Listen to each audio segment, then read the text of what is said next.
We're going to talk a little bit about deworming today, and I've always practiced that.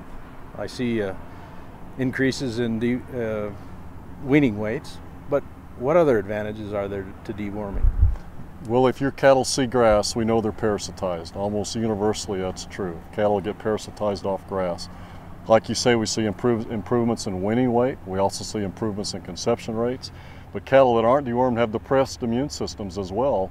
And if you vaccinate your cows and they're not dewormed properly, they don't respond to vaccinations, they don't respond to disease challenges, and it happens the same in their calves. So Dr. Sides, why is deworming important? Do your cattle eat grass? Yes, they do. Well, if they eat grass, then they're parasitized. Parasites come from grass. So if your cattle eat grass, they have parasites in them. Parasites depress intake, they depress the immune system, they reduce conception rates, and they reduce weaning weights. $200 hit almost on your cows per cow-calf individual. Dr. Sides, I deworm now in the fall. Is that the best time in the year to do it? It's a good time to do it. We're talking good, better, best.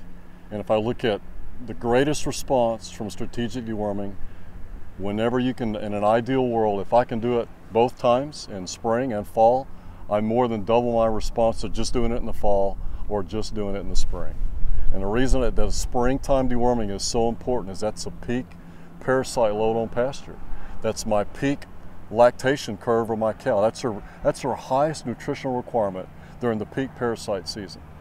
Parasites, if they depress intake during her peak production, is a bad combination. So I'll probably get my greatest response to strategic deworming by doing it in the spring at the grass turnout and then in the fall before they go into the winter time.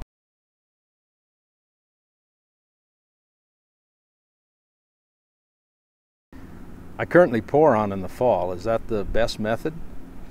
There are a lot of options, and when you look at the different products that are out there, you have ivermectin pour-ons, you have ivermectin injectables, and you have the drenches, the oral dewormers.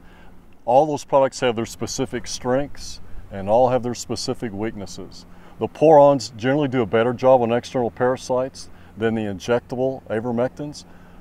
The dilemma is the pour-on doesn't kill the internal parasites as well as the injectable. And if I look at my greatest economic losses on internal parasites, it drives me to want to use the injectable as many times as I can. What some guys will do would be they will use the injectable in the springtime when I have my highest internal parasite counts. And in the fall, then they'll use their pour-on so that they get both internal control and control those biting lice through the wintertime so they don't have to repull their cows. The drenches are really good for internal parasites, but they don't touch externals. So if I use a drench, I've got to come back with something then for external parasites. They all work very well. I personally like the injectable whenever I can because it kills internal parasites really better than anything else. But Dr. Sides, I like to pour as late as I can in the fall because it helps control my lice problem later into the spring. That really brings up an excellent point. I think we've relied on these ivermectin products to kill lice.